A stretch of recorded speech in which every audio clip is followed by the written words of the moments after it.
Cordial saludo a todos los estudiantes y colegas. Les agradezco por la oportunidad de estar aquí presentes en este seminario de investigación cuatrimestre número 2 del doctorado en Ciencias Sociales, Ciencias de la Educación de la Universidad Metropolitana de Ciencia y Tecnología en Panamá.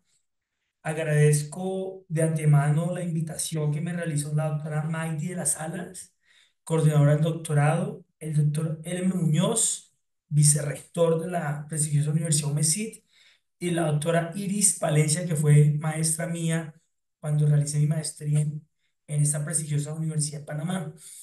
El módulo que estaré orientando, como ustedes saben, estimados maestros, coordinadores, directivos y rectores, está titulado Diversidad e Interculturalidad en la Educación. Yo soy José Javier Capera, soy doctor en Ciencias Sociales y Políticas de la Universidad Iberoamericana Ciudad de México, la Universidad Confiada en la Compañía de Jesús, y para mí es un placer orientar este módulo teniendo en cuenta las particularidades del mismo.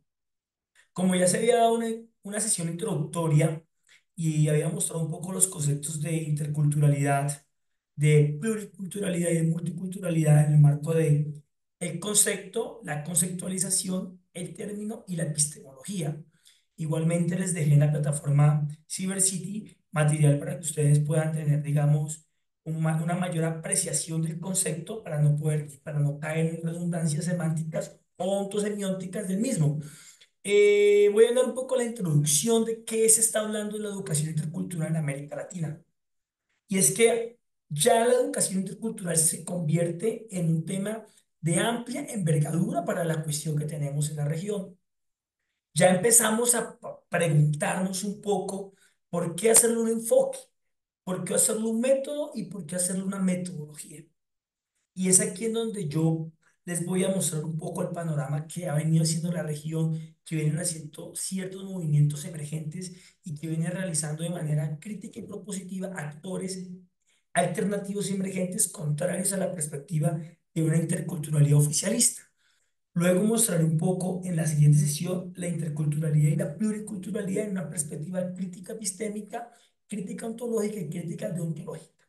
Pero bueno, cuando hablamos de educación intercultural en América Latina, hablamos de un proceso educativo que quisiera y que propuso en los años 80 y 90 llegar a esos territorios y esas comunidades que históricamente fueron olvidadas, en donde el Estado impuso una razón instrumental, pero también propuso una lógica institucional, burocrática, de instituciones oficialistas desde un punto de vista de la educación pública y privada tradicional o la educación mixta.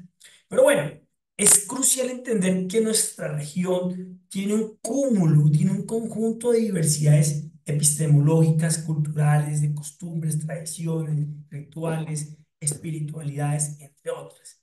Y es aquí en donde yo les voy a mostrar un poco, estimados maestros, próximos doctores, próximos educadores que ya no son, futuros administradores educativos de América Latina y del Caribe, particularmente en Colombia, que la mayoría son colombianos, porque es importante establecer esto como un modelo educativo que piense algo como el TI, algo como el enfoque pedagógico y algo como el modelo pedagógico de una escuela. Bueno, para eso es importante que precisemos que el objetivo es entender la importancia de esta parte de una educación intercultural en el contexto latinoamericano y luego analizar la implementación, los logros y los desafíos para entender que efectivamente es uno de los modelos educativos que, según las organizaciones internacionales, tiene mayor prevalencia, protección y resultados debido a la riqueza cultural que ofrece para los futuros estudiantes. Dos, el margen de América Latina en el marco de los pueblos étnicos es rezagada. Actualmente, los países que han intentado avanzar en el marco de la educación intercultural han sido México, Venezuela, Brasil y en cierta medida Ecuador. Colombia, aunque constitucionalmente declara un Estado pluricultural y efectivamente en la Constitución de 1991 se dan unas arandelas y unos reconocimientos jurídicamente viables, el 246, acerca de la autonomía de los pueblos indígenas, particularmente acerca de la creación de entidades territoriales étnicas y también la creación de fondos y sistema de regalías para los pueblos indígenas.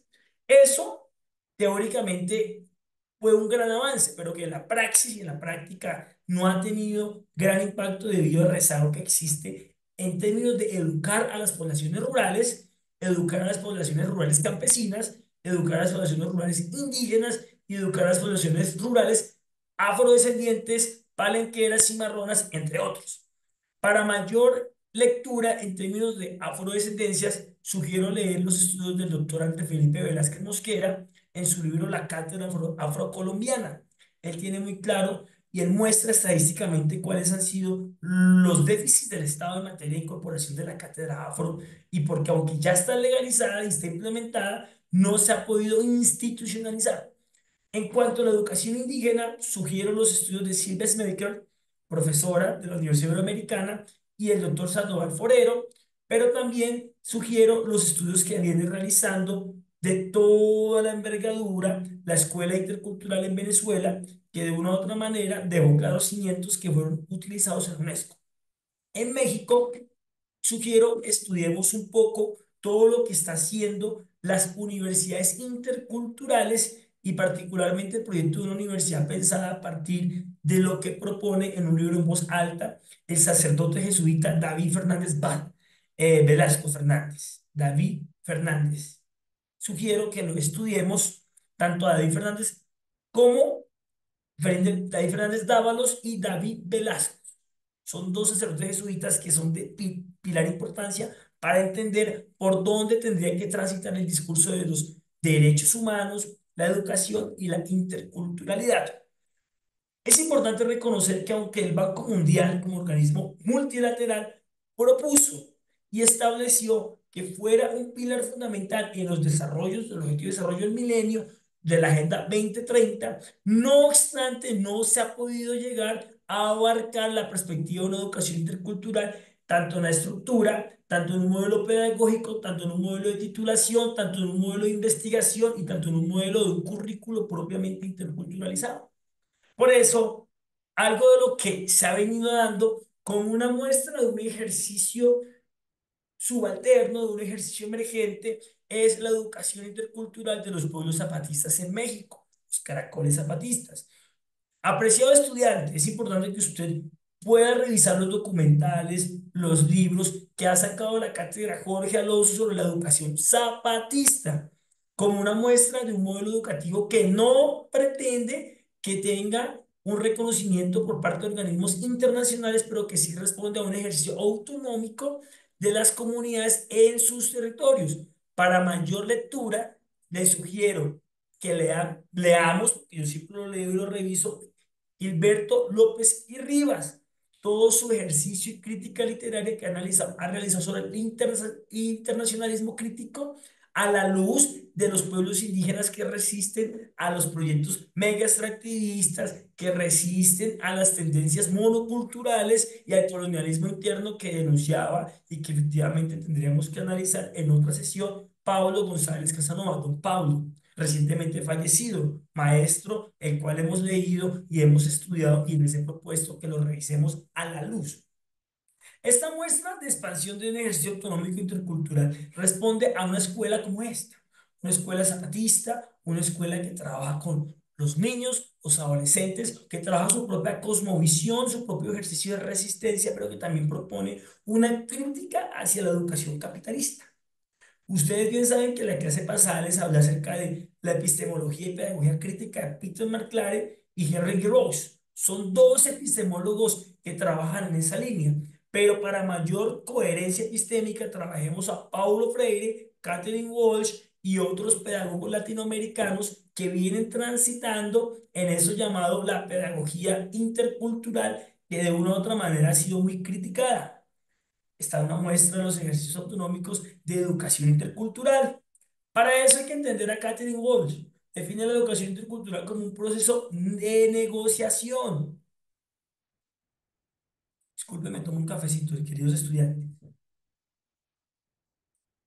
De intercambio y de diálogo de culturas. Aquí hay que entender que en los 80 toma fuerza la emergencia de los movimientos indígenas y afrodescendientes a la luz de reivindicar la autonomía, el reconocimiento y la recuperación de tierras y territorios.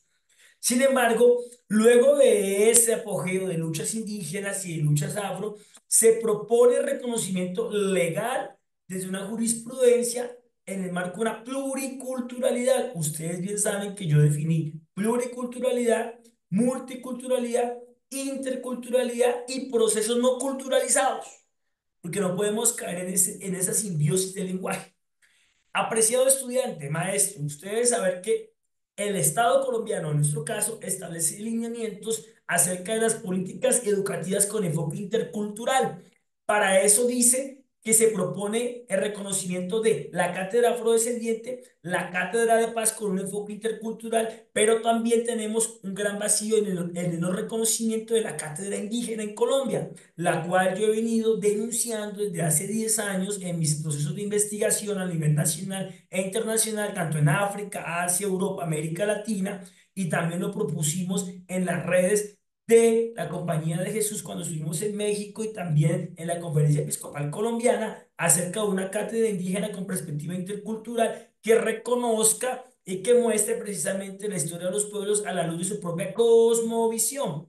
Sin embargo, en América Latina ha habido unos avances, tal como fue en Bolivia, con el Estado pluriétnico, en Ecuador, con el Suma Cazuay o el Buen Vivir, y en mayor medida en México, cuando comenzamos a reconocer la creación de las universidades interculturales. Una muestra de eso es la Universidad Intercultural de Sinaloa, Los Mochis, su historia, la cual la puede detallar en mayor medida el padre jesuita David Dávalos Fernández, que conoce muy bien de la obra y conoce muy bien cómo nació y cuáles fueron sus orígenes e intenciones. También se encuentra el proyecto intercultural de la Compañía de Jesús en México, AYUC, que trabaja precisamente con todos los habitantes, con todas las comunidades de la sierra y que también va a la luz precisamente de cómo se pueden trabajar educaciones interculturales desde adentro, desde abajo de los territorios. Oficialmente la CEPAL en el 2020 reconoce 826 pueblos indígenas en Colombia mal reconocidos, porque dice que hay más de 116. Sin embargo, el Estado colombiano reconoce 102.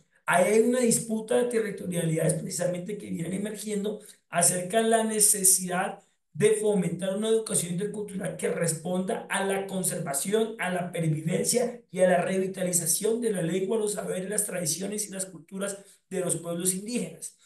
Bueno, ¿cuáles son los desafíos que enfrentamos y que usted en la lectura se pudo encontrar? Primero, pues la falta de recursos y formación docente cualificada. Actualmente deberíamos de ir explorando doctorados en educación intercultural, maestrías o doctorados, aunque hay avances, sus avances también responden a cierta lógica monocultural de un currículo pensado en función de unas narrativas institucionalizadas. Tendríamos que pensar la crítica a la etnoeducación. En Colombia se ha implementado, pero la etnoeducación responde también a ciertos vacíos y ciertas lógicas frente a algunos controles de grupos gamonales, cacicazgos y grupos tradicionales en los territorios. Tendríamos que entender la necesidad de construir en Colombia la red de universidades interculturales de los pueblos, que debería sumar y tomar fuerza precisamente a aquellas regiones en donde no hay presencia de la educación superior y en donde las universidades tradicionales, públicas o privadas, no logran acceder y no logran tener una empatía o un reconocimiento de la diversidad intercultural, de la diversidad cultural, de la diversidad espiritual y de saberes y tradiciones de los pueblos. La necesidad de la brecha entre poblaciones indígenas y no indígenas. Precisamente tendríamos que volver a empezar. Una muestra exitosa pues está en México, ¿no? La Universidad Cultural Estado de México, la Universidad de Los Mochis, la Universidad Cultural de Puebla, entre otros estados. En Ecuador, la creación de un sistema de educación intercultural bilingüe.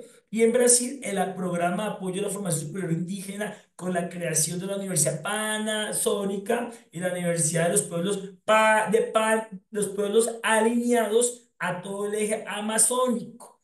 Ojo, porque efectivamente esto responde a temáticas globales que en una medida fue enunciada. Tenemos la propuesta de la obra de la Compañía de Jesús de la Educación Intercultural Panamazónica en defensa de la Amazonía y la recuperación de las tradiciones y los saberes de los pueblos en ese lugar.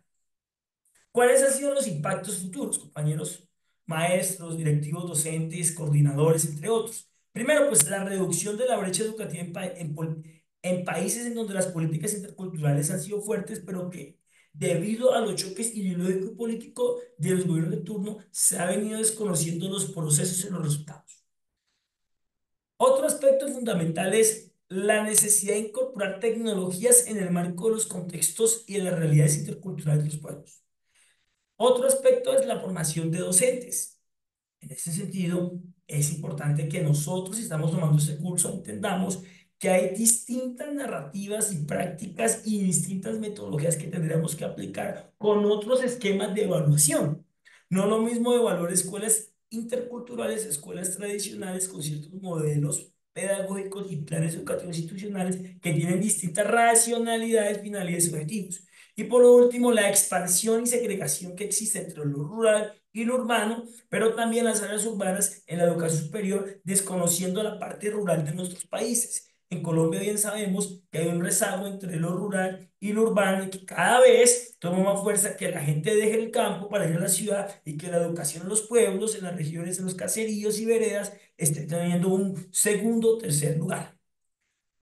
A modo de conclusión, la educación intercultural es fundamental para la región.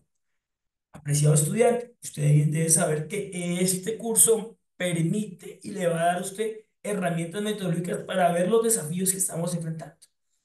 Y otro aspecto, la necesidad de mayor inversión, compromiso político, institucional y el respeto a las autonomías de los pueblos. Yo les sugiero, por favor, a mis estudiantes, a modo de retroalimentación y bitácora de aprendizaje, la edición del Foro Zapatista que sacó la Universidad de Guadalajara y la Cátedra Jorge Alonso. Muy importante, muy valioso. También los manuscritos que han denunciado la obra de la Compañía de Jesús y todo lo relacionado en el Centro de Investigación de Miguel Ángel Agustino Pro. Ahí se han dado grandes lecturas de valiosa importancia.